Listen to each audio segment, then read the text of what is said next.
શરૂઆત આઈટીના જે સમાચારની સાથે જી હા 4 દિવસથી સુરતમાં આઈટી વિભાગનું મેગા સર્ચ ઓપરેશન ચાલી રહ્યું છે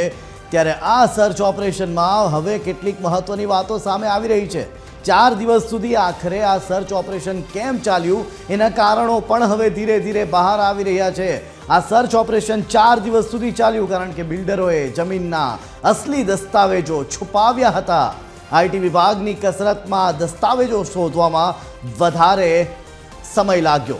હજુ મોટાભાગના મહત્વપૂર્ણ દસ્તાવેજો નથી મળ્યા ફાર્મ હાઉસ ઓફિસોમાં તોડફોડ કરાઈ ખોદકામ કરાયું છતાં પુરાવા મેળવવામાં ભારે મથામણ થઈ રહી છે આઈટીના અધિકારીઓને ત્યારે મિલકતો સામાન્ય લોકોના નામે સોદાઓ કરી અને ડોક્યુમેન્ટ્સ છુપાવ્યા હોવાની હાલ આશંકા છે વસંત ગજેરા અનિલ બગદાણા અને ચુની ગજેરા સહિત 8 અગ્રણીઓની પૂછપરછ કરાઈ છે 40 જેટલી શેલ કંપનીઓના મની લોન્ડરિંગ મામલે હવે ઈડી તપાસ હાથ ધરે તેવી પણ ચર્ચાઓ થઈ રહી છે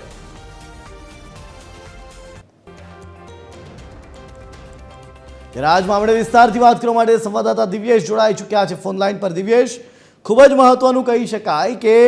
4 દિવસ લાગ્યા અને એની પાછળનું કારણ મહત્વના દસ્તાવેજો સંતાડીને રાખ્યા છે શું છે વધુ વિગતો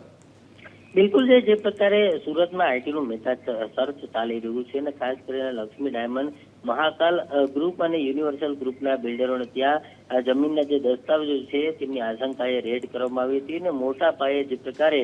રોકડ રકમથી વ્યવહાર થયો હોય જમીનના દસ્તાવેજોનો તે મામલે આશંકા રાખીને આઈટી દ્વારા રેડ કરવામાં આવી હતી પરંતુ 4 દિવસ થઈ ગયા છતાં પણ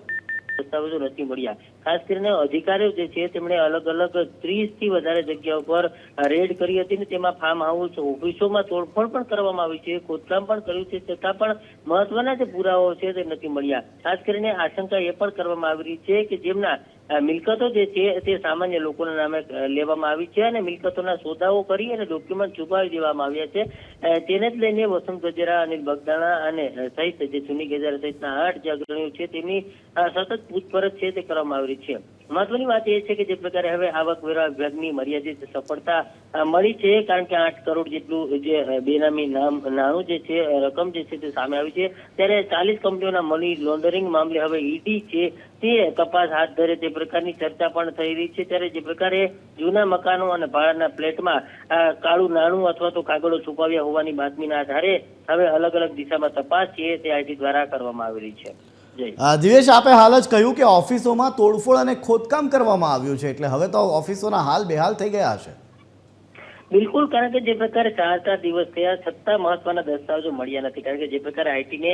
જે બાતમી મળી હતી જે ઇનપુટ મળી હતી તેના આધારે આઈટી દ્વારા રેડ કરવામાં આવી હતી પરંતુ તે ઇનપુટ અને બાતમી હજુ સુધી સાચી ઠરી નથી કારણ કે હજુ સુધી મહત્વના દસ્તાવેજો મળ્યા નથી અને તેને જ લઈને હવે ઊંડાણપૂર્વક તપાસ કરવામાં આવી રહી છે અને ખોદકામ અથવા તો જે પ્રકારે ઓફિસો છે તેમાં તોડફોડ કરવામાં આવી રહી છે અને તેના થકી હવે મહત્વના દસ્તાવેજો હાથ લાગે તેવી શક્યતાઓ હાલ સેવામાં આવી રહી છે અને તેને જ લઈને તપાસ જે છે તે તેજ કરવામાં આવી છે એટલે ખાસ કરીને જે જૂના મકાનો તેમની પ્રોપર્ટીના હતા કે જેઓ અન્ય નામે ખરીદ્યા હતા હવે તે એક બાદ એક અલગ અલગ કનેક્શનો જોડી અને તમામ દિશામાં તપાસ તેજ કરવામાં આવી છે કારણ કે આ લોકો પાસે દસ્તાવેજો નથી મળ્યા ત્યારે હવે અન્ય લોકોની પણ તપાસ થઈ શકે છે તેમની પણ પૂછપરછ થઈ શકે છે અને તેમના થકી અન્ય દસ્તાવેજો જે છે તે સામે આવે તેવી હાલ આશંકા છે તે સેવવામાં આવી રહી છે જી આભાર દિવ્યેશ સમગ્ર માહિતી આપવા બદલ